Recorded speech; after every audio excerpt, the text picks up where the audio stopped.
bonsoir à tous et soyez les bienvenus pour notre 21e épisode de Human Theory.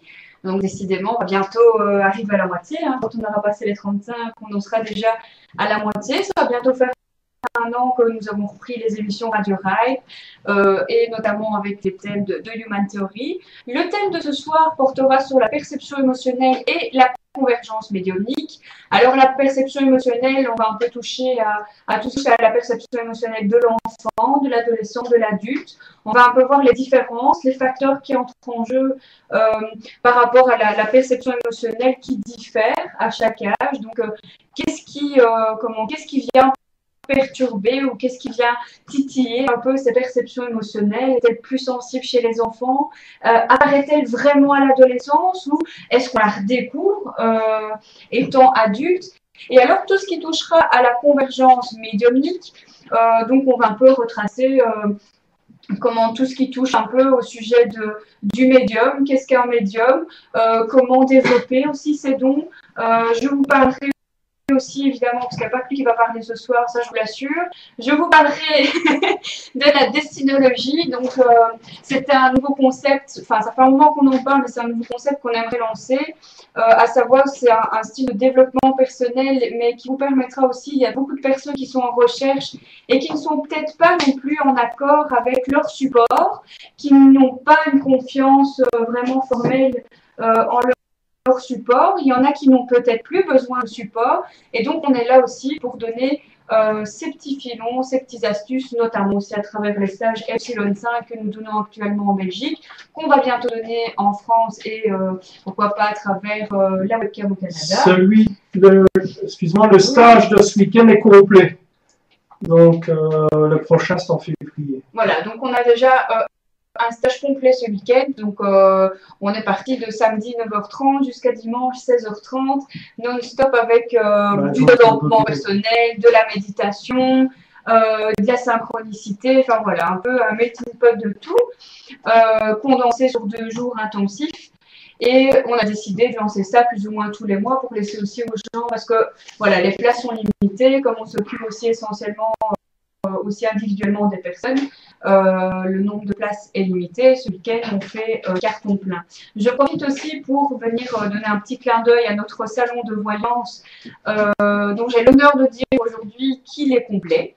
Donc voilà, comment on travaille avec Yolande, Ariel, Karine et Alex pour l'organisation du salon, où il laisse aussi évidemment. Enfin, lui, il donne plus les heures et nous, et on y va. Mais voilà, donc pour Anderlu, le salon est complet. Donc voilà, j'espère qu'on vous y retrouvera nombreux là-bas. Avec des nouveaux aussi, on a des nouvelles personnes cette année, les marchands aussi, on retrouvera des nouveaux marchands. Notamment, je vous laisserai la surprise, des produits esthétique, de bien-être, mais à 100% naturel. Et c'est une nouveauté et une première en Belgique. Donc, on a vraiment l'exclusivité au salon. Tiens, mon ami, j'ai même pas vu, mais ça doit être la vapeur du Ricard qui vient jusqu'à mon nez. Donc voilà, Willes, je vais te laisser la parole. Pour ceux qui viennent de nous rejoindre, je rappelle le thème, c'est la perception émotionnelle et la convergence médiumnique. Bonsoir à tous ceux qui viennent d'arriver. Je vous souhaite de passer une excellente soirée en notre compagnie. Et Willes, je te laisse commencer cette petite conférence.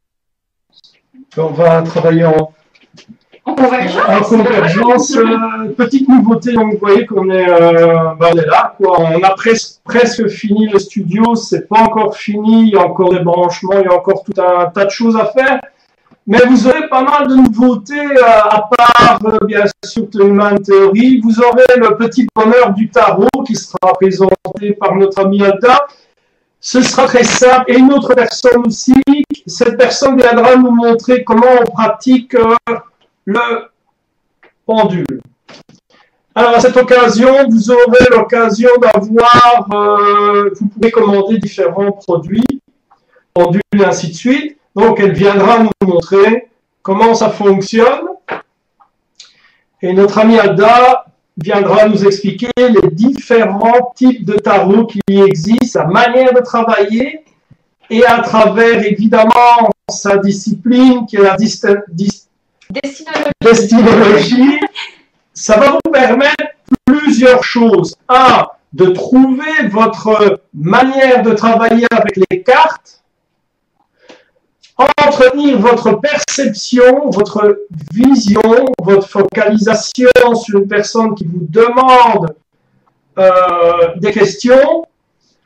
À travers cette forme aussi, c'est de savoir quand vous pouvez vous arrêter. C'est-à-dire, on l'a déjà dit souvent, trop faire avec les cartes, ou voire même d'autres techniques, peuvent vous épuiser, puiser dans votre énergie vitale, mais également envenimer votre vie privée et ce qui vous entoure, donc la famille, le travail. Donc, savoir trouver un juste milieu, comme ce qu'on va parler ce soir. Et le problème aussi, si je peux t'interrompre, c'est que parfois, le choix qu'on fait par rapport à un jeu de cartes, un support, etc., on se contente simplement des supports qu'on connaît. Donc les supports, par exemple, que les parents ont pratiqué ou que l'ami, enfin voilà, donc on va plus se contenter d'être attiré, par exemple, par le normand, parce que maman faisait le normand, etc., plutôt que d'essayer de s'ouvrir à d'autres jeux, en fait. Et donc, ça nous met un peu une barrière parce qu'on reste dans le mimétisme et on n'est pas soi-même dans le tirage, on n'est pas à l'aise, en fait, avec son support. Et le truc, c'est qu'il existe mais des milliers de supports différents. Il y a je ne sais pas combien de pendules différents. Il faut trouver le sien. C'est une question d'énergie, de ressenti, une question de visuel aussi. Moi, ça m'est déjà arrivé, j'ai plusieurs jeux de cartes. Et c'est quand j'ai envie, par exemple, moi j'ai un jeu de cartes, il y avait une fée dessus, je le trouvais magnifique. Mais quand j'ai envie de le prendre, je le prends. Donc c'est pas... voilà, c'est expliquer aussi qu'il n'y a pas un seul type de tarot qu'il faut s'axer là-dessus. Parce que, comme tu dis, il y a ce facteur stress qui agit et un blocage qui peut aussi arriver. Et donc, évidemment, des répercussions et ce que tu appelles aussi des dommages collatéraux qui peuvent arriver comme un effet de domino dans l'entourage. Ah oui, studio. Évidemment, vous le savez tous, la perception que nous avons chacun, nous essayons de le transposer sur un support, comme Alda le dit, soit des tarots, soit un pendule, ou soit un jeu que vous créez vous-même. Ça, je vous invite à justement essayer peut-être de créer vos propres cartes pour mettre votre influx, votre vision, votre perception dans ces cartes. Vous n'êtes pas obligé d'en faire 20, 30, 40, peut-être avec 10 cartes, mais qui représentent peut-être la mort, la vie, l'amour, un tas de choses qui vous parlent et que vous dominez correctement. Et vous déjà avec ça, vous travaillez. Ça vous permet après d'avoir une base concrète et doucement de partir sur d'autres visions plus complémentaires. Je pense que ce serait déjà la première clé qui vous permet doucement, mais sûrement, d'avancer avec un support. Donc, moi, je pense que c'est intéressant. Non, le souci, c'est qu'on se focalise aussi. Il y a un blocage qui se fait quand on fait un tirage à quelqu'un. Moi, je me souviens des premières fois que je devais faire un tirage à des personnes étrangères que je ne connaissais pas, parce que généralement, on commence avec un comité restreint, des familles, des amis et tout ça. Et quand on commence vraiment à faire avec des personnes qu'on ne connaît pas, il y a cette crainte de se tromper. Donc, je veux dire, il y en a qui ont du mal à passer ce cap du cercle restreint par rapport aux cartes, parce que ils sont un peu influencés par ceux qui connaissent de la famille, des amis. Donc, je veux dire, c'est un peu se reposer sur ses lauriers. Et à partir du moment où c'est vrai, il faut faire ce grand saut, c'est un peu un saut sans parachute, où on y va, et où la peur principale, c'est de dire des faussetés, des choses qui n'arriveront pas. Enfin voilà, c'est vraiment cette peur de se tromper. Alors qu'en fait, et ça, je l'apprendrai au travers de différents cours avec toi, c'est qu'il faut simplement, quand on se sert d'un support, faire confiance au support et faire confiance à ce qu'on voit là maintenant. Sans changer Donc, votre première vision, ne la modifiez pas. Lancez-vous. Même si vous ratez, il ne faut pas modifier. Il faut vraiment partir du premier réflexe mémoriel de ressenti, focaliser, éjecter votre vision. Si en une fraction de seconde, vous la modifiez, c'est cuit. C'est un travail. Oui, et c'est pas une question non plus de mémoire que de mémoire, c'est une question aussi de ce qu'on voit sur l'instant présent. C'est un peu tout ce qui est synchronicité, c'est comme ça que ça fonctionne. Tiens, je vois ça maintenant, dans 2 secondes, je vois autre chose, etc. Donc voilà, ça fonctionne comme ça. Donc pour moi, à partir du moment où la personne coupe le jeu, où vous posez le jeu, mais vous devez y faire confiance et analyser simplement. C'est une simple lecture d'image, c'est les choses que ça représente pour vous. Imaginez qu'il y a un chiffre, le 8, et que pour vous, ça représente allez, un cercle vicieux parce que ça n'arrête pas. Interprétez-le comme ça. Donc, c'est vraiment une confiance en soi et une simple analyse des choses, en fait. C'est une lecture. C'est vraiment ça, c'est faire les cartes. Pour moi, c'est lire la vie des gens. Donc, qu'elle soit passée, présente ou future. Moi, par exemple, quand on a fait la conférence à Verviers, j'ai eu, toute la soirée, j'étais dans le passé des gens. Donc, ça, on ne choisit pas non plus. Donc, les gens disaient, tiens, c'est bizarre, ce que vous me dites là, ça s'est déjà passé. Et là, j'aimerais bien relever peut-être un point et avoir ton avis, peut-être avoir aussi l'avis des internautes. Qu'est-ce que tu penses, toi, Willes, parce que j'ai eu des commentaires qui m'ont quand même un peu interpellée. Il y a des gens qui sont impressionnés par rapport à ce qu'on peut leur dire concernant leur futur. D'accord? Et donc, qui sont facilement bluffés en disant oui, ça c'est un bon médium parce que voilà, il m'a dit ça, que je ferai ça, nini, nana. Alors que ce sont basés quand même sur des faits qui ne se sont pas encore passés. Tu es d'accord? Des événements futurs sont à vérifier plus tard. Donc, ce sont des événements qui ne sont pas encore arrivés. Alors qu'en fait, quand on raconte leur passé, ils ne sont pas bluffés du tout. Parce que c'est déjà arrivé. Alors que tu n'es pas censé savoir leur passé. Donc, pourquoi les gens sont plus bluffés quand tu leur racontes des choses qui sont peut-être pas arrivées et qui n'arriveront peut-être jamais, parce qu'ils trouvent ça incroyable que tu puisses dire ça, ça, ça et ça, et que quand tu mets le doigt sur quelque chose qui s'est déjà passé, des émotions qu'ils ont déjà vécues, ils trouvent ça nul limite.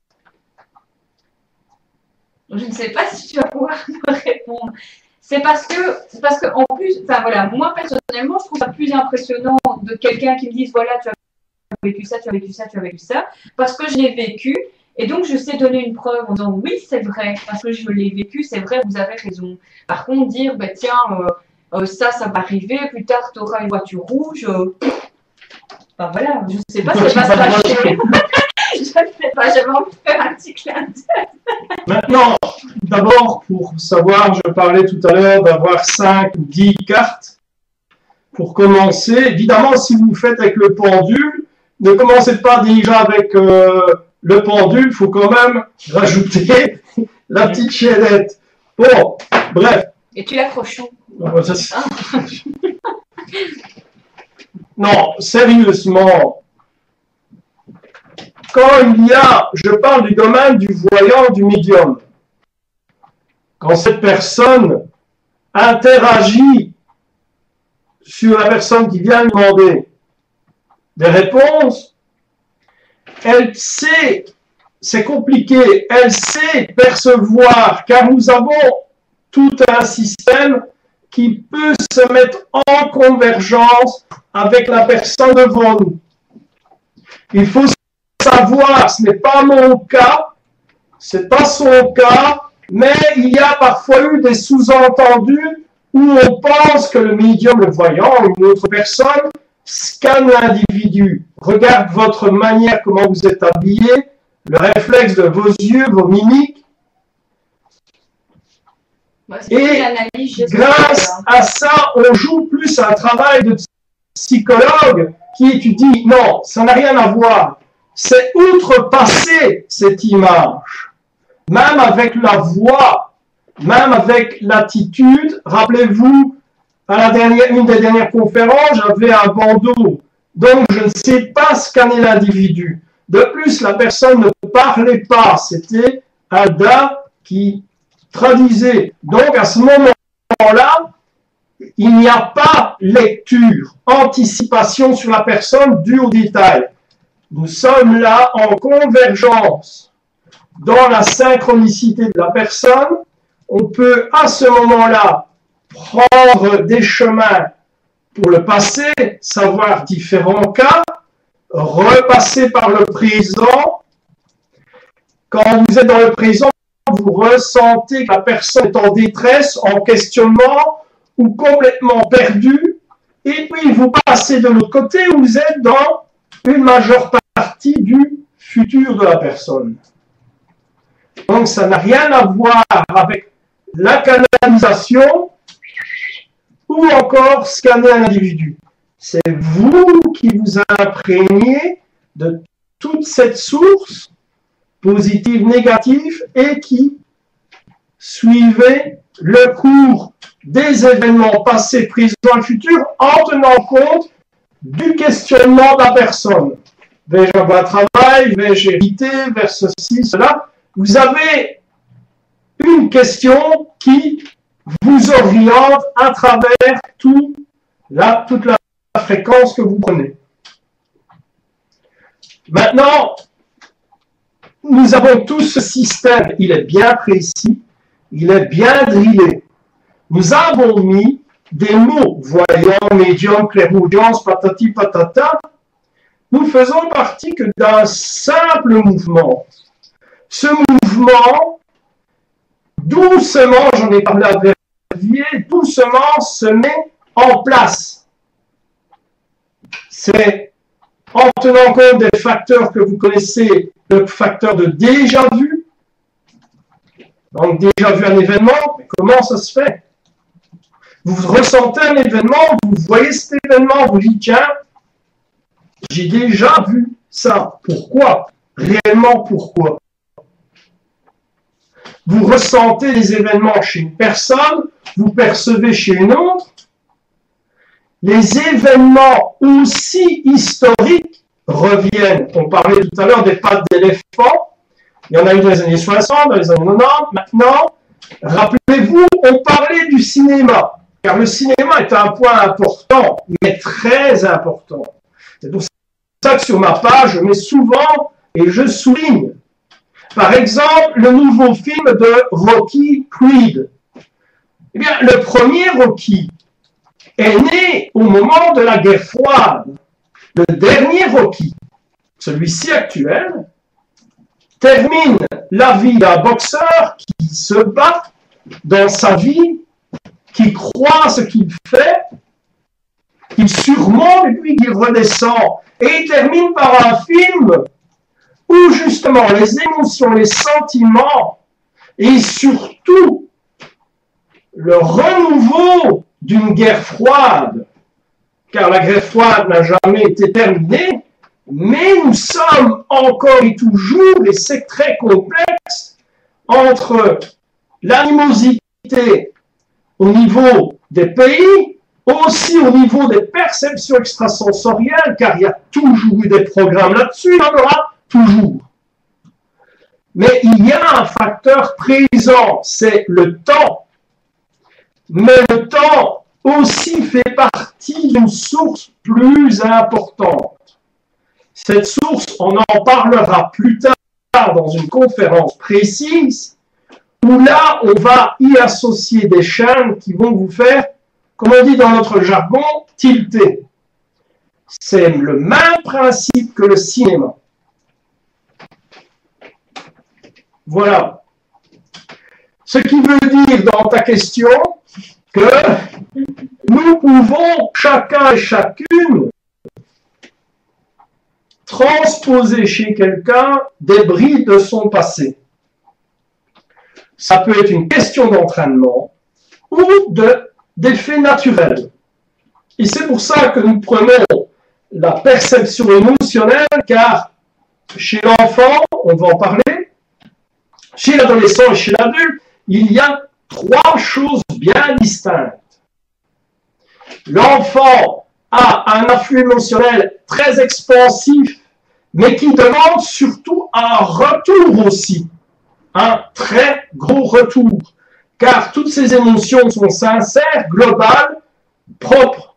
Déjà à l'adolescence, il y a ce même phénomène, mais déjà avec une recherche de soi. Et là, il y a d'autres facteurs qui se produisent, et là où rentre par exemple encore et toujours l'équipe SRIPV, où le jeune adolescent se cherche, ou parfois tombe dans les travers de l'ésotérisme, ou alors propulse lui-même des énergies bien contradictoires, on en a déjà parlé, et chez l'adulte, c'est toute une complexité où il devient très souvent manipulateur ou manipulable, et il ne sait plus où il se trouve. Et il est enchaîné. On va en discuter beaucoup plus posément. Voilà, je te laisse continuer. Non, voilà, moi ce que je voulais relever un peu, c'est comment ça se fait que les personnes sont plus attirées vers un avenir que vers un blocage du passé, par exemple. Je sais bien qu'il ne faut pas non plus toujours revenir sur son passé, mais moi j'ai l'impression qu'une personne se contente qu'on lui vende du rêve, simplement. Parce que j'ai déjà vu des personnes, et ça c'est par expérience, où voilà, la personne a une question à poser, totalement désespérée, elle va voir je ne sais pas combien de voyants, cette personne, et jusqu'au moment où elle trouve le voyant qui lui dit ce qu'elle a envie d'entendre. Et à partir de ce moment-là, c'est un bon médium ou un bon voyant. Donc, comment tu pourrais qualifier un bon médium, un mauvais médium? Je ne sais pas, je ne sais pas comment bien tourner la question, je ne sais pas si je me fais comprendre. Mais sur quelle base doit vraiment se baser un médium? Est-ce qu'on a le droit de mentir à ce point-là pour qu'une personne se sente bien? Parce que c'est un peu le rôle d'un médium, c'est un peu soit un recours de dernière... c'est un dernier recours quand tu vas voir un médium, parfois pour certaines personnes où les médecins ne savent plus rien faire, ou les psychiatres ne savent plus rien faire. Et généralement, les personnes se tournent alors vers l'ésotérisme, vers des choses un peu plus paranormales qui leur convient. Mais qu'est-ce qui leur convient exactement, en fait? Est-ce que c'est le fait que il y ait beaucoup d'imaginaire et un monde qui se crée, ou je ne sais pas si... Il faut savoir que le médium, le voyant, le mage, ou encore d'autres personnages, ça existe depuis la nuit des temps. Pourquoi? Pourquoi ça existe depuis la nuit des temps? Parce que dans notre futur, nous avons appris à décoder, à créer, parfois même à falsifier ou à modifier ce type de perception. Et ça, c'est pour plus tard. Mais il faut comprendre que, et vous savez tous, que ce soit, on l'a déjà dit, hein, on se répète, mais il y a toujours eu des rois, des présidents, des hommes d'affaires qui ont toujours eu leur marche, leur voyant et ainsi de suite. Mais pourquoi? Ici, actuellement, nous le savons, et j'en profite sincèrement pour vous le dire, les salons de voyance que nous le faisons dans un cadre, je dirais, artisanal et pas en usine. Le véritable voyant médium, d'abord, garde une chose importante. Il se respecte. Il se respecte. Parce que le véritable voyant médium sait qu'il y a des lois à respecter. Ce n'est pas toujours une question d'argent. C'est une question d'âme et de cœur, car c'est un travail humain. C'est une faculté beaucoup plus développée qu'une autre personne. Mais garde en lui un potentiel, bien sûr, dans ses prestations. Il se fait payer, oui, mais seulement, ce n'est pas une exagération. C'est en fonction d'un tas de choses. Il faut comprendre donc à ce moment-là que le travail qui est effectué, on peut appeler ça un travail, doit se faire surtout avec respect, confiance, une certaine forme de déontologie. Et là, nous restons sûrs et certains que nous sommes dans un chemin qui ne nous fait pas vaciller. Car vous le savez tous, tout événement qui est usurpé, modifié, manipulé par quelqu'un qui a, entre guillemets, une supériorité de faculté, donc qui ne respecte pas, engendre évidemment différentes choses sur ses énergies vitales, sur les autres. En me voyant à la caméra, j'ai l'impression de parler comme Van Damme. Non, donc attends, regarde. Je viens de mettre l'impression que voilà. tu fais le langage des signes. Il faut comprendre que ces facultés sont des héritages anciens, des brides.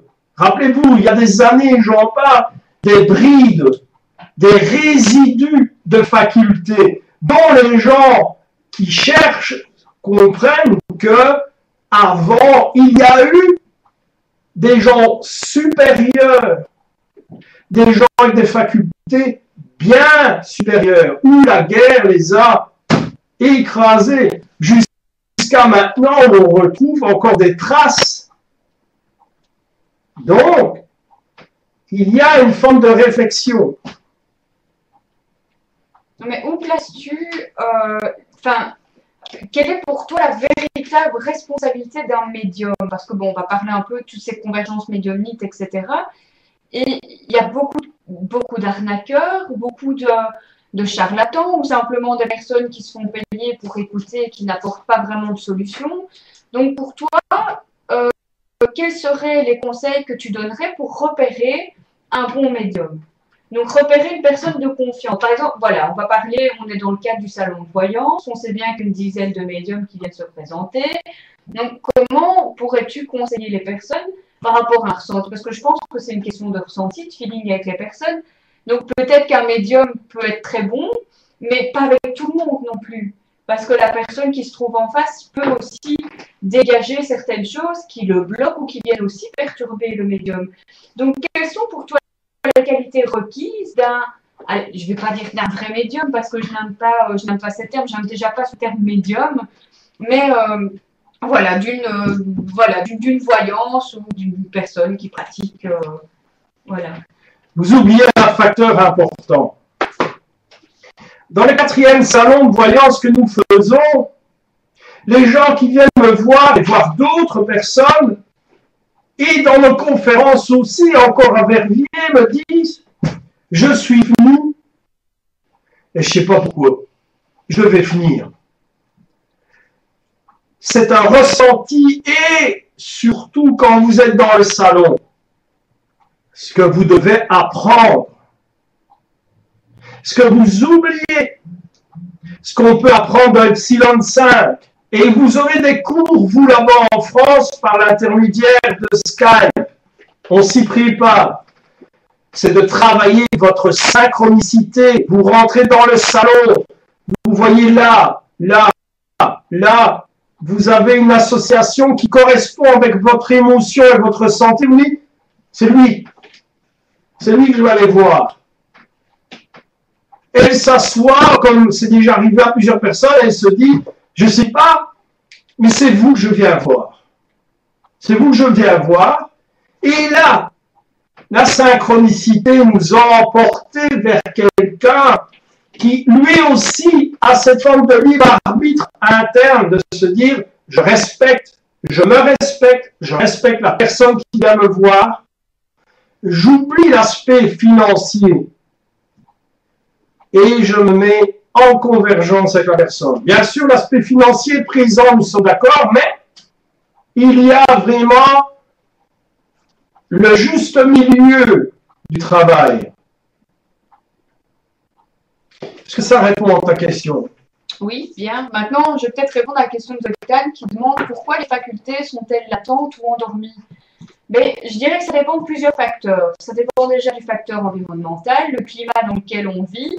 Ça dépend de notre nutrition. Je pense que Willis l'a assez répété que la nutrition joue un rôle primordial dans nos ressentis et dans nos facultés. Il y a une question de confiance en soi à travailler, évidemment. Donc voilà, je viens de dire terrain, un respect, une confiance. Donc c'est un respect du moins, pardon, de soi, un respect des autres. C'est une confiance aussi qu'on peut avoir en soi et envers les autres, parce que les facultés, le problème, c'est que comme tu dis, Willis, par exemple, le cinéma est contre toi. Donc on va arriver avec des choses quand l'homme, je vais parler l'homme avec un grand H, arrive à toucher quelque chose, hop, le cinéma vient démystifier de manière très lourde, un peu sur des grands chevaux comme ça. Et donc, une fois que c'est du cinéma, c'est de la fiction. Donc du coup, Je t'arrête. Oui, je t'arrête parce que, justement, rappelez-vous, je vous ai parlé il y a très longtemps, le cinéma est contre moi, le cinéma domine le monde. Le cinéma est le passé, le présent, le futur. Vous avez maintenant des émissions où des metteurs en scène, des gens qui créent des films, interagissent dans le futur.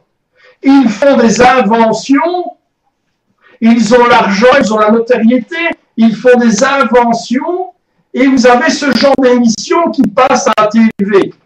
Je ne sais plus quelle chaîne, mais si prenez connaissance, prenez conscience de ça. Si le cinéma, il est en train de changer, il met maintenant un nouvel ère modernisé, technologique, qu'il n'y avait pas avant. Eh bien, les anciens, ceux qui faisaient des films, ceux qui étaient acteurs, terminé, on passe l'éponge. Vous comprenez maintenant pourquoi il y a tellement d'acteurs qui meurent. Mais moi, je vais vous dire pourquoi. Parce que le cinéma est en train de changer et surtout que la science vient de découvrir quelque chose d'important. Il vient de découvrir que le cinéma n'est pas seulement à l'écran, mais dans notre existence. Et là, je vous ai toujours dit depuis des années qu'il y a des symboles comme la calèche, comme certains, comme l'arbre de vie qu'on va étudier avec Sylvain 5. Tous ces symboles sont simplement des clés pour que nous prenions en conscience que notre vie, en réalité, est toute tracée, est toute écrite et surtout toute préparée. Je dis bien, toute préparée, tout écrit. Nous avons oublié de lire. Nous avons oublié de lire et de comprendre ce qui est écrit et nous avons des brides. Mais là-haut, il y a bien sûr une source. Rien à voir avec les religions, rien à voir avec les cultures. Une source précise, programmée, bien étudiée pour suivre époque à époque, avec encore et toujours l'histoire vissée dans une banque de données. Mais posez-vous cette question. Je vous ai toujours parlé d'une banque de données. Oui, une bande sonore. Où sont les images? La science est tout doucement en train de le découvrir. Et retenez mes paroles. Il suffira de les associer. Et vous voyez ça à votre échelle. Une calèche, des couleurs, des formes géométriques, tout y est. C'est judicieusement fait. Je sais maintenant, ne vous inquiétez pas, qu'il y a des gens qui vont essayer de démystifier tout ce que nous expliquons. Mais le temps, vous ne pouvez pas le démystifier. Le temps, vous ne pouvez pas le briser. Vous pouvez le plier, mais ne pas le briser. C'est pas possible. Impossible. Vous comprendrez plus tard ce que je viens de dire. Chaque chose en son temps. Vas-y. Mais en parlant de tout ça, en tant qu'adulte, on va peut-être commencer par l'adulte, vu que c'est un peu le cas de tout le monde pour l'instant, par rapport à la perception émotionnelle. Comment tu peux, parce que quand tu as des personnes en recherche, moi j'aimerais savoir les conseils que tu pourrais donner face à donc des personnes qui sont en recherche au point de vue de leur identité, de leur développement, de certaines réponses qu'ils attendent de la vie en général, de ce fameux but dans la vie. Quels conseils pourrais-tu leur donner par rapport à des trucs complètement que je trouve outrants qu'on peut trouver sur Internet, à savoir comment des messages des anges ou de je ne sais pas quoi. Comment tu peux quelques conseils aussi pour ne pas que les gens tombent dans ces panneaux et dans ces travers de mensonges et de paillettes dans les yeux, de cette manipulation en fait. Parce que ici, donc, on va peut-être entrer dans le domaine de la perception émotionnelle. C'est comment expliquer? Moi, je n'arrive pas à comprendre parce que j'ai toujours eu ce réflexe de sentir que ça ne me correspond pas. Mais bon, on peut toujours ressentir ce qu'on va avoir parce que sur le coup, on se sent très mal et donc on peut gober n'importe quoi.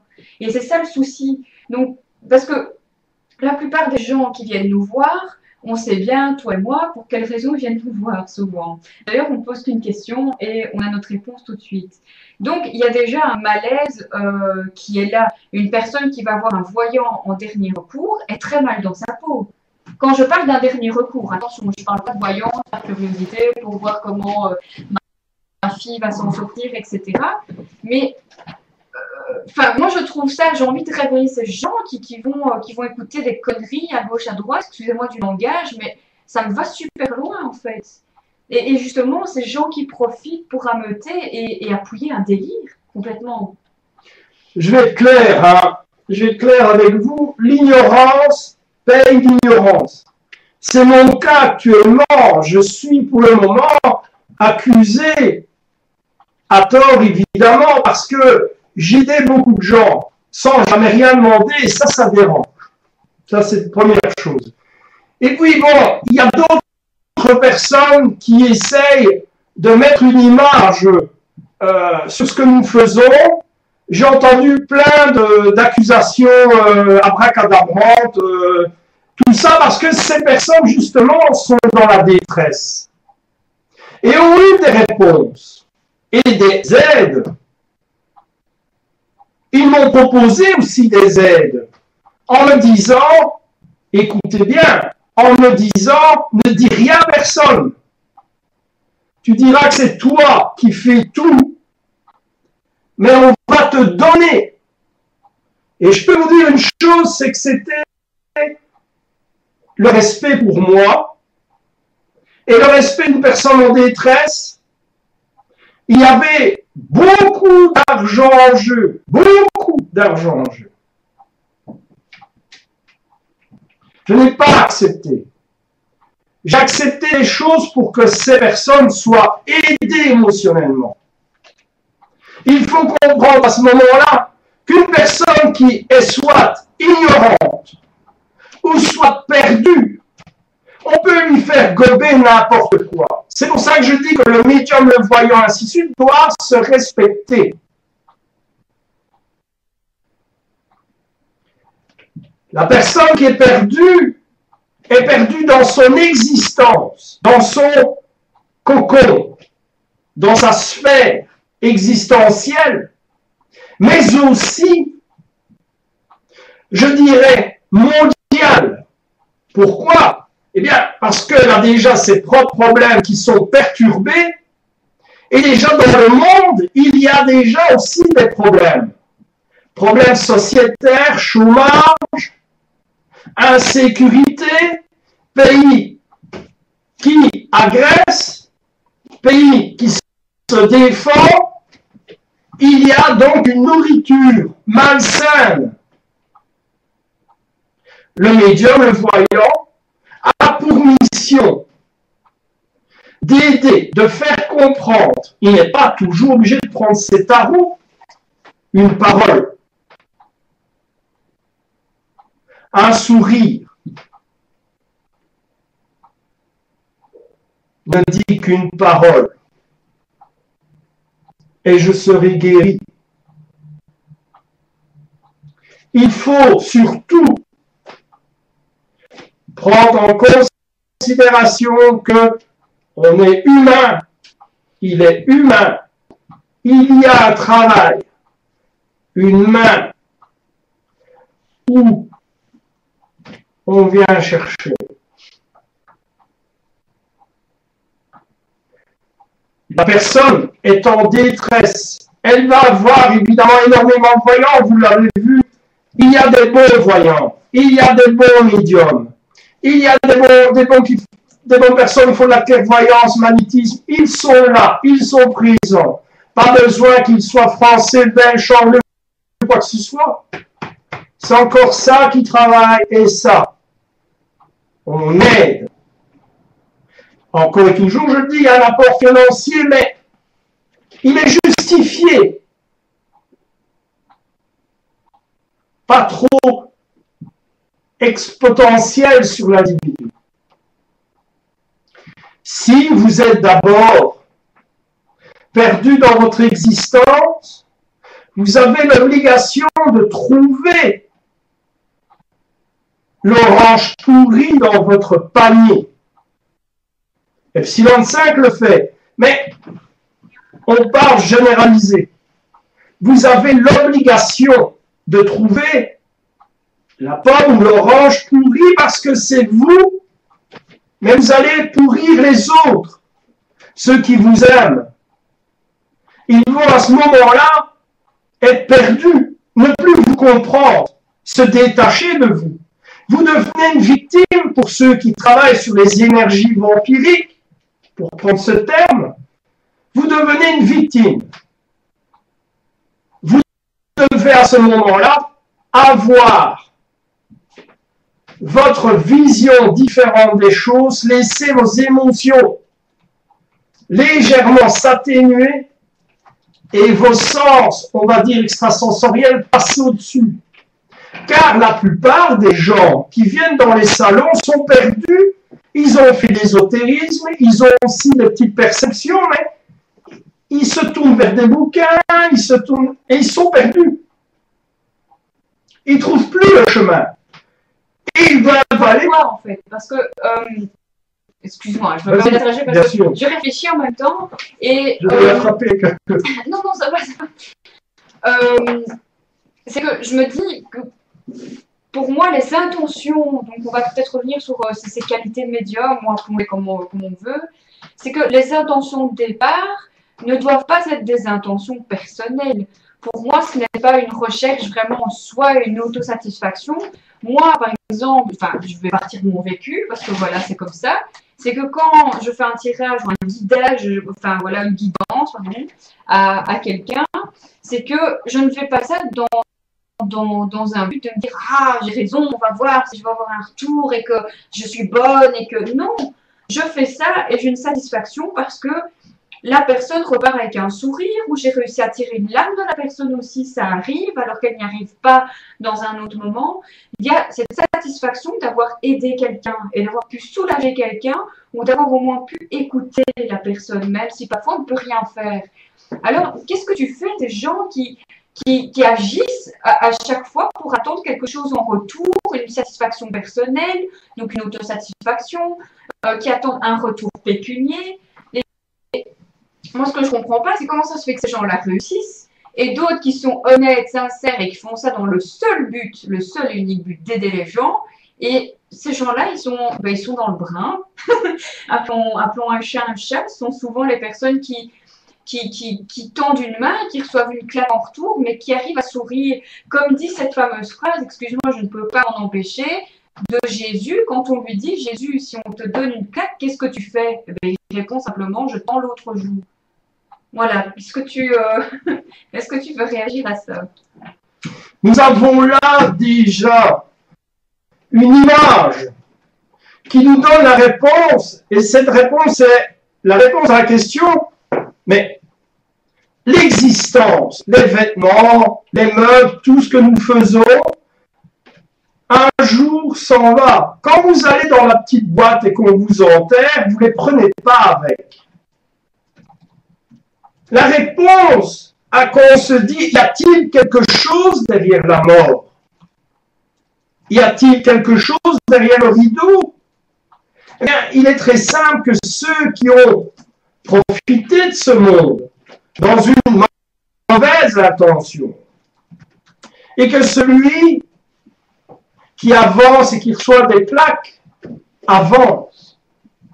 Tandis que celui qui avance plus vite en manipulant, quand il trébuchera, quand il tombera, il ne sera pas à se relever.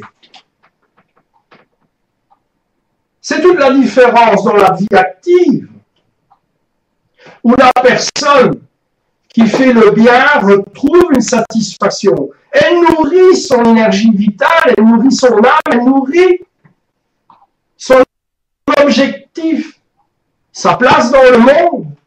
Mais de l'autre côté, son corps disparaît, la trace de ses pensées, la fusion, elle sert à quelque chose.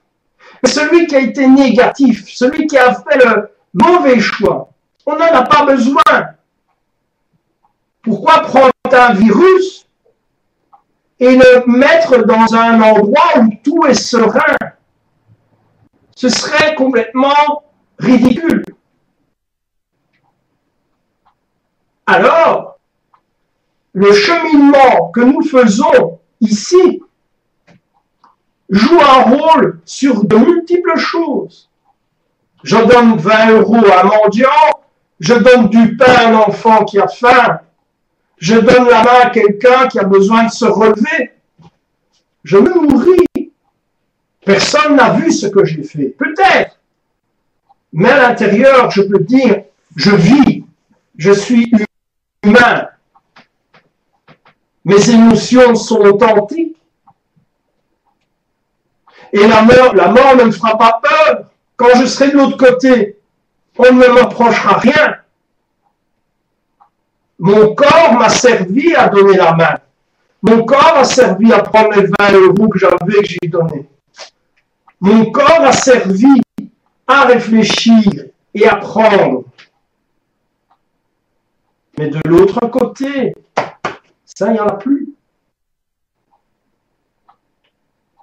Et là, ceux qui ont menti, ceux qui ont manipulé, ceux qui ont inventé, ceux qui ont tué, ceux qui ont jugé, ceux qui ont trahi,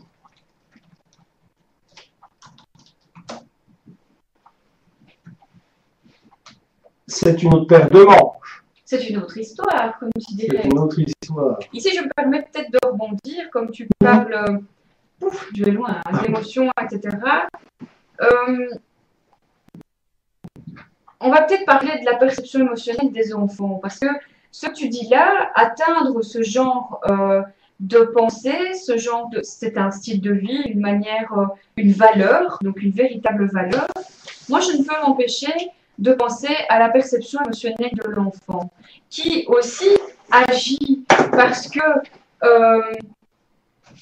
il agit parce qu'il a envie de le faire, il a envie de voir un sourire sur la bouche de sa maman en lui cueillant une pâquerette qui a l'air complètement débile.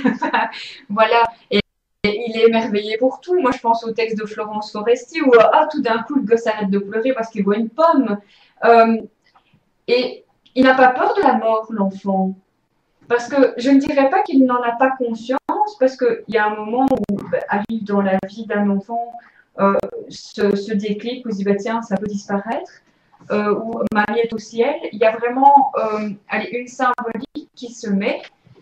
Et j'ai l'impression qu'étant adulte, donc étant enfant, on évolue, on essaye de sortir et d'accepter cette réalité, etc. Et étant adulte, j'ai l'impression qu'on essaye de se battre pour récupérer cette émotion super pure et ne plus avoir peur de la mort ou de la voir comme un enfant en fait. Parce qu'on protège aussi les enfants quand voilà, c'est nous aussi qui leur racontons des histoires. Ben voilà, il n'est plus là, il est au ciel parce qu'on n'a pas d'autres mots comment leur expliquer étant tout petit. Donc voilà, moi pour ma part personnellement, je me souviens, je faisais de la danse, j'avais 10-11 ans et on a appris, j'ai fait un jour et je me souviendrai toujours de ce jour, on est venu nous annoncer que notre petite copine qui n'était pas là ce jour-là était morte dans un accident de voiture 2-3 jours plus avant. Et à partir de ce moment-là, étant enfant, il y a un déclic qui se fait, qui se dit que oui, ça peut nous arriver même si on n'a que 10-11 ans. Donc, il y a toujours un événement dans la vie, je pense, qui arrive et qui fait prendre conscience. Mais pourquoi donc moi, ce que j'aimerais bien, là où j'aimerais que tu m'éclaires, c'est pourquoi étant enfant, on nous fait sortir de là et on nous fait, donc la vie, les événements, tout ça qui nous arrive, nous font un peu sortir de cette perception que la mort, c'est pas grave, et qu'après, étant adulte, on essaie de s'en persuader, en fait. J'ai fini ma question. Je vais vous répondre parce que j'aurais pu vous dire, oui, les enfants prennent en conscience que la mort existe. Oui, mais c'est pas grave. Dans l'enseignement sociétaire, on fait en sorte qu'on prenne peur de la mort pour pouvoir vivre vite et consommer. Et consommer. Et en même temps, consommer comment? Vivre vite, chipoter à tout ou essayer de vaincre la mort par la chirurgie plus tard et des médicaments et ainsi de suite. J'aurais pu vous dire ça parce que c'est ce que vous connaissez sur les médias, dans l'enseignement dans les écoles, dans les livres, dans la société. Mais c'est pas ça, hein. C'est pas ça du tout. Les gens, les personnes, les scientifiques qui ont fait des recherches sur les expériences de mort imminente encore et toujours, et vous le savez, en tâtonnant, découvrent qu'il faut créer une nouvelle vision de la mort pour les enfants, que les enfants comprennent et la conception de la mort. Pourquoi, à votre avis? C'est très simple. Car ces gens qui ont fait des recherches sur les NDE, les EMI si vous voulez, sont partis du stade au départ que c'était le cerveau qui avait des problèmes et ainsi de suite. Et puis ils ont mis le doigt sur certaines choses. Et ont découvert que les enfants avaient une importance capitale pour l'évolution et le futur. Rappelez-vous ce que je vous ai dit. Ce que je fais, c'est pour les enfants, en premier. Il y avait une raison. Maintenant, on essaye de sortir des livres pour faire comprendre aux enfants que la mort est normale ou qu'elle est, je dirais, surprenante à n'importe quel moment, à 2 ans, 5 ans, 10 ans, 20 ans, 30 ans. La mort a toujours fait partie de l'histoire. Dans les siècles différents, la mort était une amie, une délivrance, une punition, un sort. La mort est une clé, en réalité. La mort n'est pas le bonhomme avec sa foule. C'est une clé. Une clé. Cette clé nous permet de laisser partir le corps et de pouvoir entrevoir la réalité de notre existence, extrêmement complexe. Alors il faut, à travers des découvertes actuelles, scientifiques, médicales, essayer d'apprendre aux enfants une vision différente de la mort. Mais c'est là où il faut comprendre, est-ce qu'on peut respecter l'enfant en lui expliquant ce qu'est la mort réellement, un cheminement de vie, sans parler à ce moment-là de la spiritualité ou quoi que ce soit. La préparation à la mort, c'est difficile à expliquer. Pourquoi? Parce que l'enfant doit avoir cette conception, comme tu le dis, Alda. Mais attention, si j'arrive, comme certaines religions, à dire que la mort est une délivrance et qu'il y a de l'autre côté une récompense, la mort devient une généralité. Nous pouvons créer des enfants qui n'ont pas peur de la mort. Et si nous pouvons lui inculquer une discipline, nous pouvons en faire des gens capables de tout. Alors il faut bien savoir comment on enseigne aux enfants ce qu'est la mort. La mort est une science. La mort est une technologie que nous ne connaissons pas encore ici.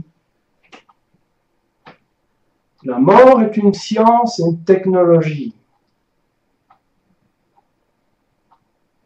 Mais si nous jouons avec notre futur et nos enfants, il faut leur apprendre ce qu'est la mort, comme ça a été appris avant, dans des religions où certains arrivaient à vaincre la mort, à se ressusciter. Ce sont de bien belles images qui permettent d'entrevoir et de comprendre.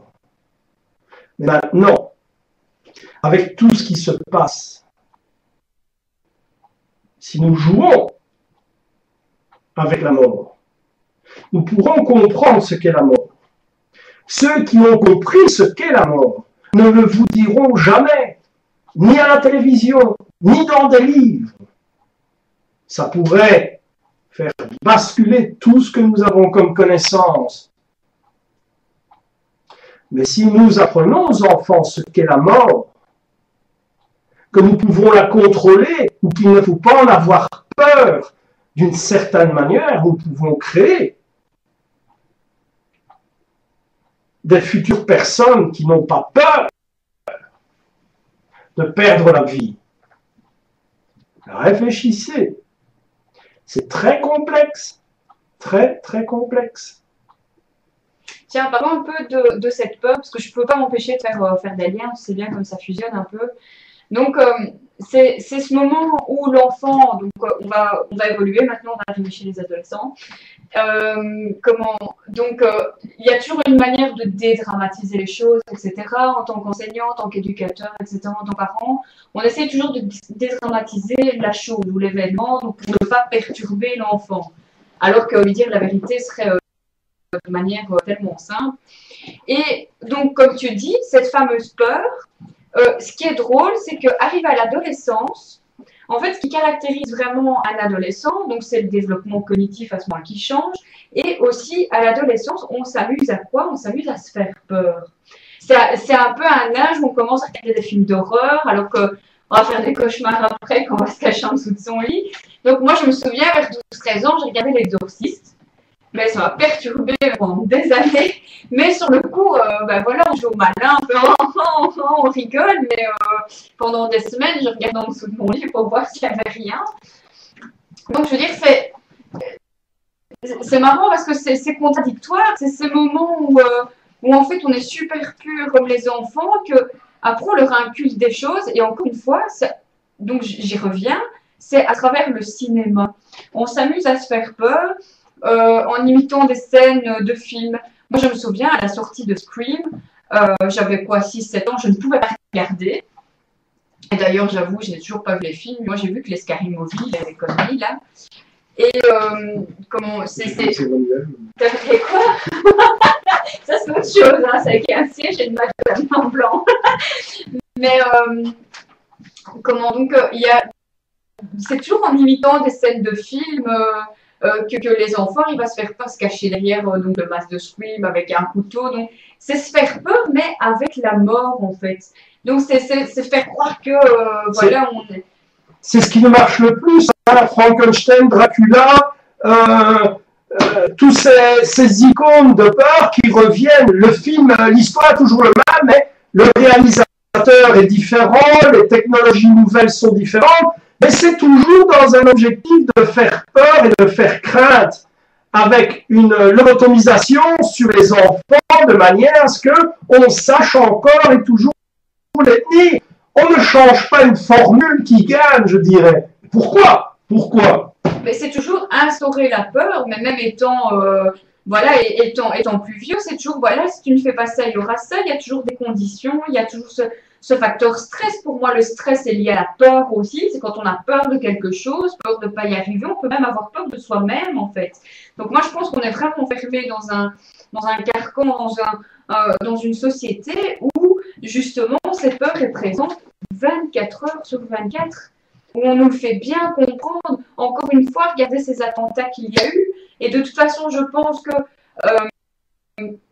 comme à partir du moment où on oublie, ben, il y a toujours ces choses pour venir nous rappeler. Comme tu as dit, il y a plusieurs mois en conférence, il va y avoir ce fameux retour de Lucifer, de Satan, appelons-le comme on veut, parce que il faut réinculquer la peur. Et tant que l'humain sera manipulé et sera enfermé, je veux dire, dans ce bocal avec une crainte, avec une peur, ben, on pourra en faire ce qu'on veut. Imaginez simplement un être humain qui n'ait peur de rien, qui n'ait même pas peur de mourir. Comment tu veux avoir une emprise dessus? Encore et toujours, si tu permets, Je t'en prie. Encore et toujours le cinéma. Pour ceux qui veulent savoir, il suffit de regarder le fameux film Orange Mécanique. Regardez le film Orange Mécanique et vous avez justement ce genre de travail. Je te laisse continuer. Oui, Maintenant, parlons peut-être des émotions de base, parce que je vois que Coquelin qui me dit Alda les sentiments. Oui, c'est vrai. Donc la peur fait partie des 6 sentiments de base. Et je me souviens que lors un atelier qu'on avait fait, on a parlé donc des 6 émotions de base qui sont la peur, la surprise, la joie, la tristesse, la colère et la 6e, aide-moi, enfin je ne sais plus, les 6, voilà. Et en fait, on s'est aperçu qu'il y avait vraiment une émotion positive contre 5 négatives. Donc la surprise, la surprise c'est mitigé parce que tu peux avoir une bonne surprise ou une mauvaise surprise. Et quoi qu'il en soit, tu as un peu de stress quand même. La colère, c'est pas bon. La peur, c'est pas bon du tout.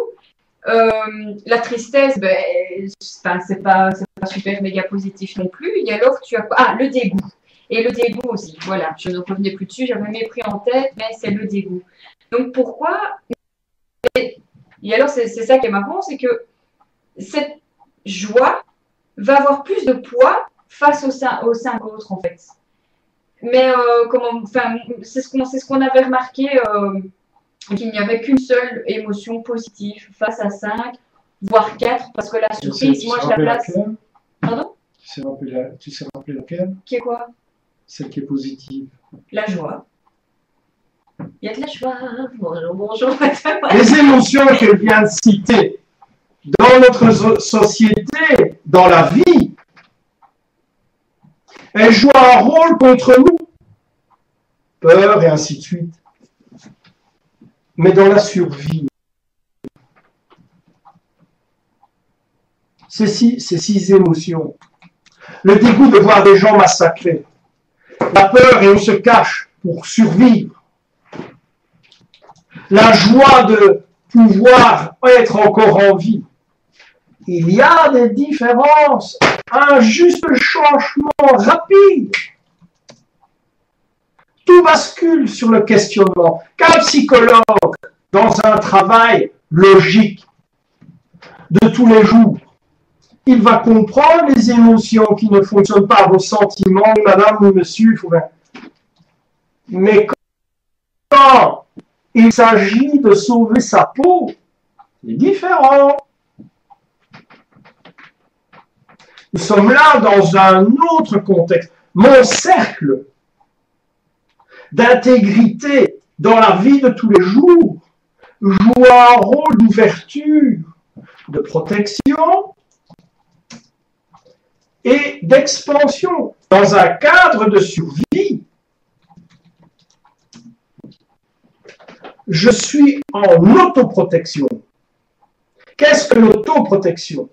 Je me déplace dans un endroit que je ne connais pas mais je connais la situation. Il n'y a plus rien. Plus d'électricité, plus d'eau, les gens meurent de faim, les animaux sont affamés. Donc visuel. J'ai peur, j'avance, je sors de la rue, j'ai la joie de sortir vivant.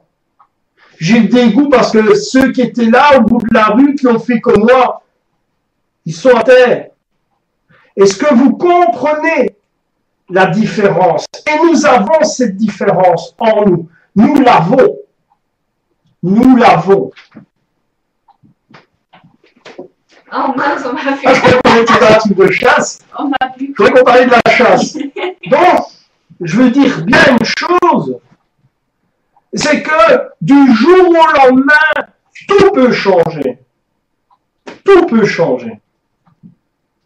Et si nos enfants, qui deviendront adultes, ont eu l'habitude de tout ce qui est technologie, que tout cela, comme encore et toujours le cinéma nous enseigne que tout peut s'éteindre, comment les choses vont se dérouler? Il y aura bien sûr des gens qui se donneront la main.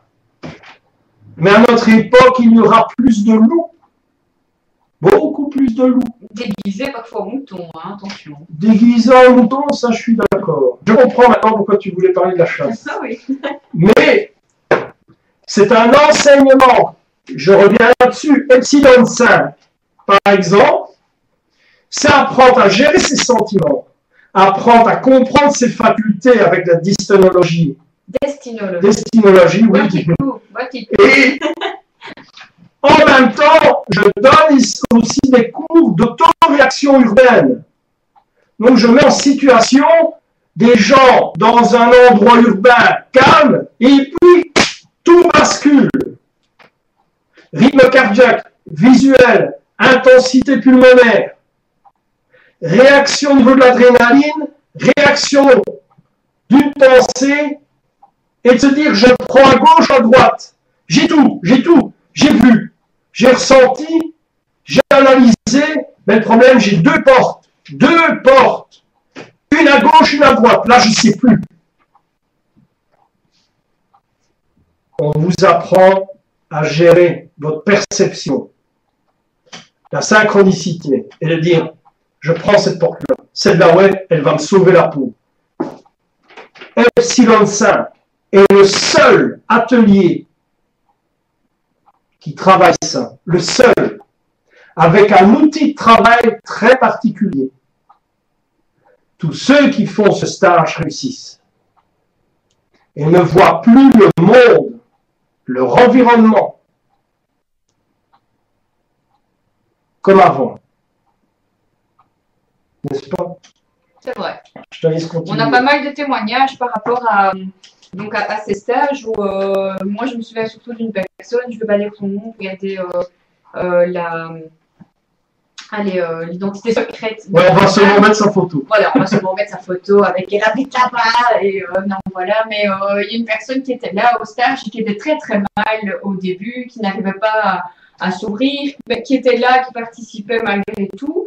Et il s'est passé quelque chose et le troisième jour, ça a été mais vraiment une bascule par rapport à la personne qu'on a appris à connaître en début de stage et qui est repartie, mais avec un sac à dos chargé de joie, en fait. C'est ça que je trouve formidable chez l'être humain, c'est que malgré toutes ces émotions négatives, on va appeler ça, la joie peut venir effacer les cinq autres en même temps qui peuvent être néfastes, en fait.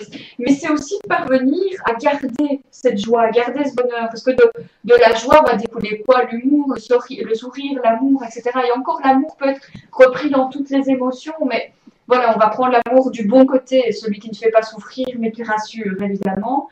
Donc, je veux dire, l'être humain est capable aussi de se contenter de très peu.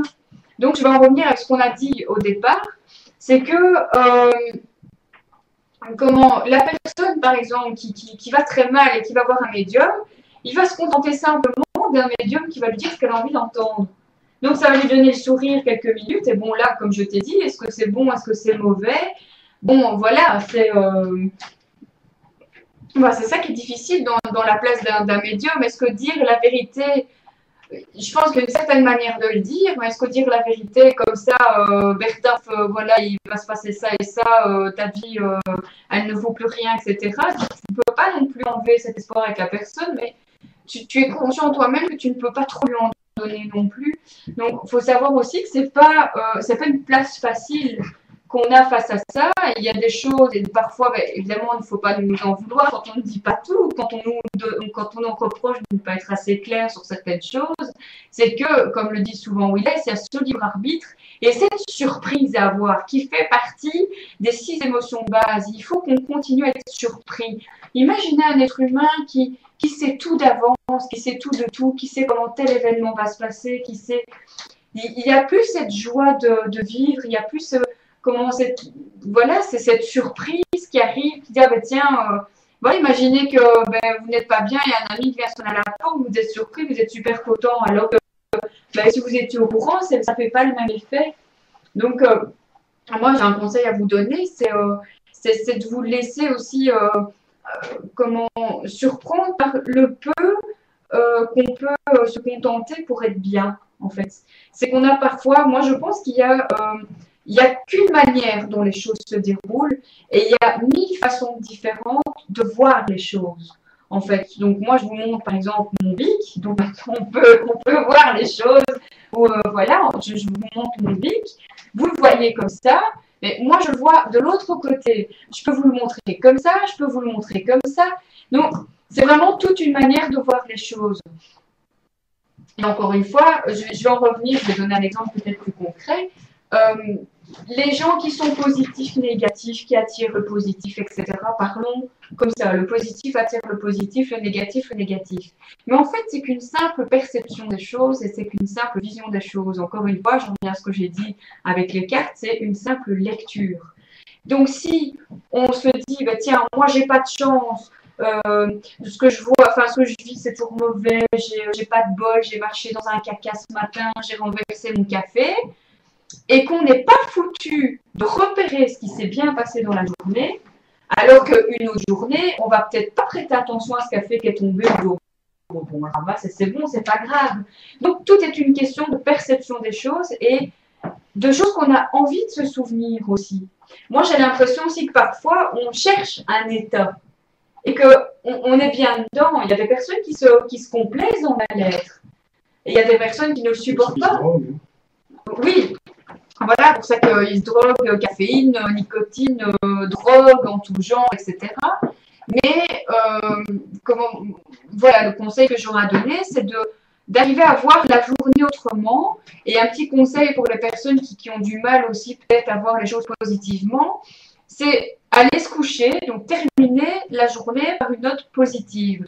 À savoir que malgré tous les petits malheurs qu'il y a pu y avoir, il y a toujours au moins une seule fois dans la journée, regarde, je commence à faire comme toi, une seule fois dans la journée, un moment qui s'est bien passé. Ne me dis pas contre le fait que tu es marché dans un caca, que tu as renversé ta tasse, tu n'as pas eu un coup de fil qui t'a fait plaisir 2 minutes, que tu as pas reçu une fleur d'un gamin qui t'a fait sourire pendant 30 secondes. Enfin, voilà, que tu n'as pas vu une personne que tu aimes, que tu n'as pas éclaté de rire à un moment. Donc, essaie de pouvoir aller se coucher en se souvenant, donc encore une fois, c'est une question de souvenir et de penser, en se souvenant de quelque chose qui s'est bien passé. Et à partir de ce moment-là, on s'endort facilement. Parce que généralement, quand on a du mal à s'endormir, c'est qu'on est tracassé par ces choses, on repense à ces choses qui nous ont énervés. Et essayez de penser qu'il y a cette joie, donc par rapport à ces 6 émotions, il y en a une petite comme ça, hein, qui lume. Donc il va repenser, moi je pense au film sur les émotions, je parle beaucoup, hein, tu t'ennuies, moi. Non, je t'écoute. Mais je pense que tu oublies quelque chose. Il y a ce film sur les émotions, donc vice versa, qu'on l'a appelé, bon, mis à part qu'il était un peu loin, etc., je trouvais qu'il était vraiment sympa. Mis à part qu'il manquait la surprise, mais encore une fois, vous placez la surprise du bon côté, du mauvais côté, elle peut être à la fois bonne et mauvaise. C'est que malgré les émotions, je veux dire, de la colère, de la tristesse, avec ce personnage est toujours tout penaud, il y a toujours ce personnage qui remonte le moral de tout le monde, en fait. Et il y en a qu'un face aux autres. Donc il y a des goûts, il y a le petit personnage vert qui est jamais content, qui relève toujours la lèvre comme ça en disant voilà, comme ça. Et et il y a cette joie qui arrive toujours à remettre aller sur les rails cette locomotive voilà, de mauvaises émotions, quoi. Alex vient de nous poster une image sur la page Facebook qu'on peut aller voir. Justement, je pense aussi qu'on peut, comme Alda le dit, trouver une petite source, aussi petite qu'elle soit, pour garder, je vais dire, une forme de confiance, mais nous avons tous obligatoirement un objectif. Cet objectif est perturbé lors de la journée, lors des années parfois, mais on garde l'objectif. Je veux que mes enfants vivent, je veux que mes enfants soient éduqués, je veux faire un livre, je veux faire ceci. Gardez, même si cet objectif est éphémère ou pas encore véritablement existentiel, il faut garder un objectif et le combler, comme vient de le dire Alda, avec, sur sa journée, terminer sur une note positive. Donc je vous invite à acheter tous un piano pour la note. Non, je veux dire par là que vous devez évidemment terminer sur une pensée positive, voire même une relaxation. Ou ne fût-ce qu'un thé. Ou alors vous baladez.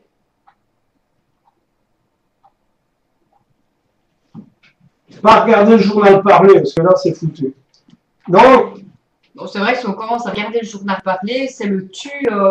En fait, moi, c'est ça qui me... Si, termine quand même toujours par une petite note de sourire, machin, mais en attendant, pendant 50 minutes, on t'a bien balancé des nouvelles. Alors voilà, 3 morts sur l'autoroute, encore attentat, machin en Syrie, X morts dans tel pays, intoxication alimentaire dans l'eau. Ça te bouffe ta journée, en fait. Et encore, on te le passe à midi. Donc, on te bouffe ta matinée et on te le repasse encore au soir pour être sûr que tu es bien en nouvelle. Quand c'est pas ça maintenant avec Internet, hop, on te fout partout les informations sur le soir.be, etc. dont tu as évidemment été noté l'application sur ton smartphone. Donc, à chaque fois qu'il y a une mauvaise nouvelle, tu es mis au courant 24 heures sur 24 quand il faut. Donc, c'est vrai que les médias, la télévision, encore une fois, ou que ça soit dans les gazettes, comment il y a toujours ces mauvaises nouvelles qui sont là. Et encore, en fait, ça attire les gens. Parce que moi, j'ai déjà vu des magazines bidons, hein, genre Histoire vécue, où en fait, c'est tout des malheurs de personnes. Genre, mon fils m'a quitté lors de mon mariage pour ma mère. Enfin, voilà, voilà, où il laisse pas sa secret story. Enfin, voilà. Non. Mais tout ça vous empêche de voir votre propre synchronicité.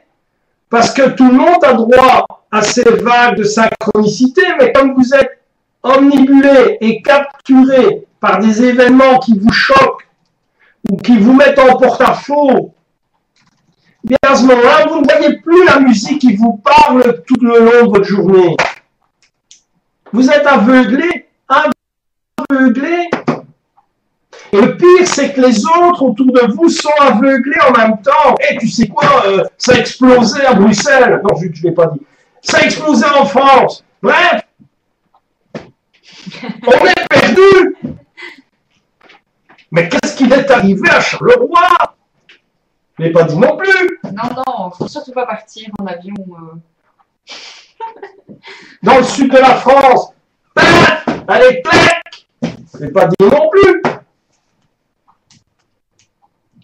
C'est vrai ce qu'elle a dit, Alda. Avoir une prémonition et le dire à quelqu'un,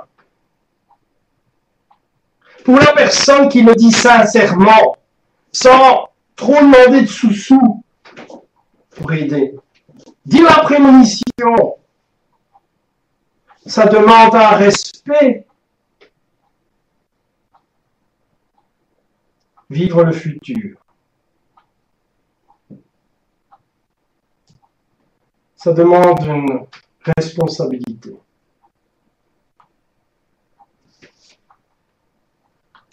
Ah, on a des gens de Charleroi qui s'inquiètent Et et qui se voilent la face. Il ne se passe rien, Charleroi. Non, il ne se passe rien nulle part. Comme on dit, tout va bien, tout va très bien, Madame la Marquise. Synchronologie, synchronologie, synchronologie, elle dit tout va bien. Hier soir, j'ai regardé un peu toutes les vidéos qu'on a faites. Je vous ai mis une vidéo il y a 2 ans ou 1 an et demi. Tout va bien. Tout va bien, tout va super bien, tout va très bien. Avec des images, des Regardez cette vidéo. Et maintenant, regardez ce qu'il y a aux médias. L'eau, les conflits, les sociétés. pollution. Tout est dans cette vidéo. Tout est dans cette vidéo. Prémonition? Non. La solution. Et là, je mâche jamais le travail. C'est à vous à trouver. Car, rappelez-vous, on a dit où il est s'il se montre jamais. C'est sa voix qu'on entend. La science vient de découvrir que la tonalité, la voix, sans rien d'autre, joue beaucoup mieux sur les émotions.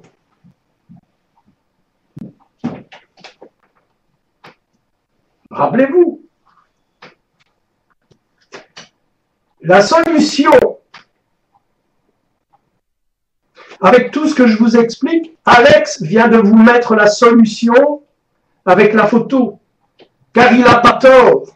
Cette photo que j'ai été voir il y a 2 jours, que je n'avais pas vue, avec ce schéma, qui ressemble étrangement aussi, comme vient de dire Alda, la vision de différentes choses, et la caverne de Platon. Vous savez ce que c'est en réalité, la caverne de Platon? Un projecteur. Un projecteur comme le cinéma. Et là, je vous promets, une conférence, et je peux vous être sûr et certain qu'on va encore copier, on va encore essayer, comme dernièrement sur l'automorphine, la morphologie, l'adaptation des corps dû au réchauffement climatique. J'en ai parlé il y a 15 ans de ça.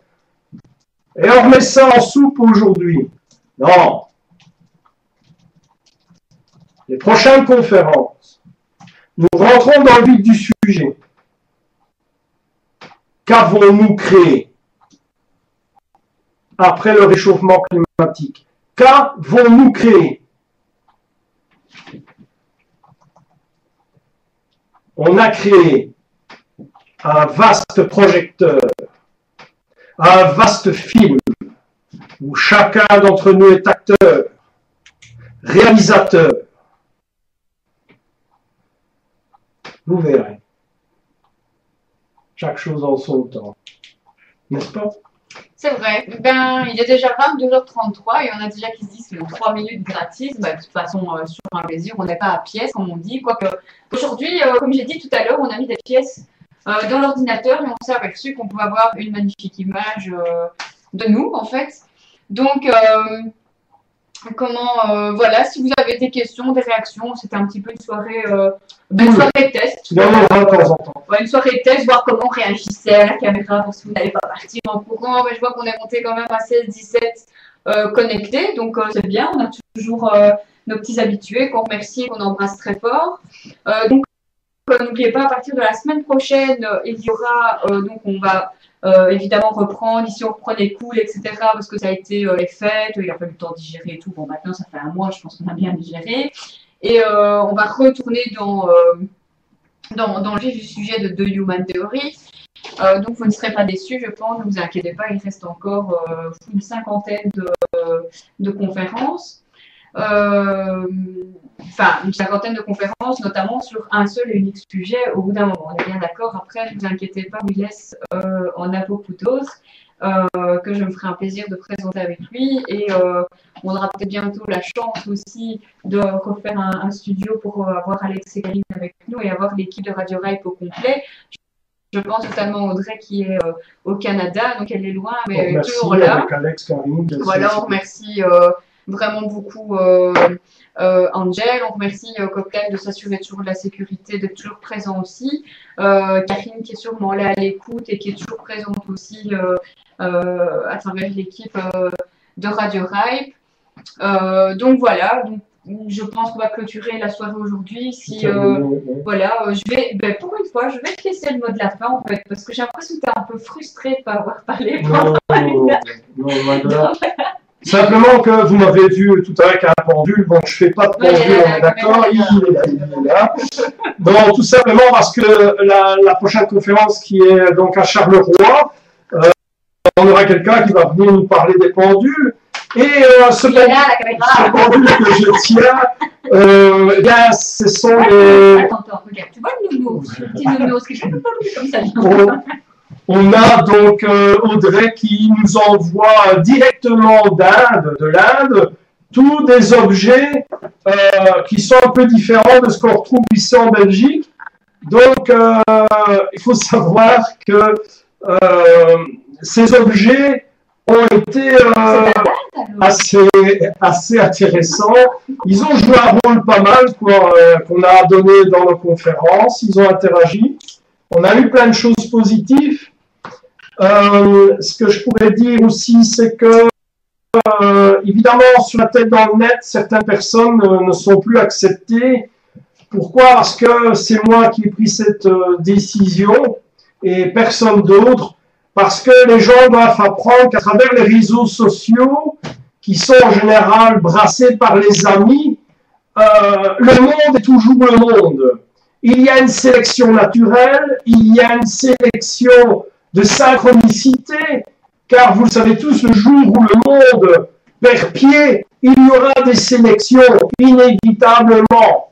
Il y en a eu aussi dans le passé, rappelez-vous, on ne va pas tergiverser, et je suis quelqu'un comme ça, je fais en sorte que cette sélection en fonction de gens qui le méritent et qui ont fait tout pour essayer de perturber le travail d'une équipe, j'ai pris cette décision de ne pas les accepter. Je suis le seul responsable, mais ça leur apprendra peut-être à savoir que dans le monde, il y a encore des gens qui restent justes, honnêtes, intransigeants, loyaux et directs et pas fauchetons. C'est mon cas et je crois aussi l'équipe. Donc pour ces personnes, nous ne les accepterons plus dans nos conférences parce que ce sont des gens qui sont que je ne critique pas et que je ne mets pas en pilori, mais ce sont des gens que je préfère éviter car ils sont déjà noircis, beaucoup plus noirs que ma chemise et moins blanc que le Ricard. Et moins blanc que le Ricard. Sur ce, un grand merci pour votre écoute. Et je vous donne rendez-vous évidemment pour d'autres conférences à travers Internet, mais aussi bientôt sur Skype avec des cours d'information. Et rassurez-vous, la majorité de ces cours d'information, ça a été créé sur le terrain et pas c'est sur le terrain, sur ce qui peut arriver, ce qui pourrait éventuellement vous intéresser dans le cas d'évoluer, de préserver cette évolution et d'avancer réellement, sans vous faire avoir. C'est tout ce que je peux vous dire. J'espère que cette conférence vous a été utile, intéressante. Pour nous, oui. Je remercie encore, bien sûr, tout le monde et surtout l'équipe. Et à la prochaine.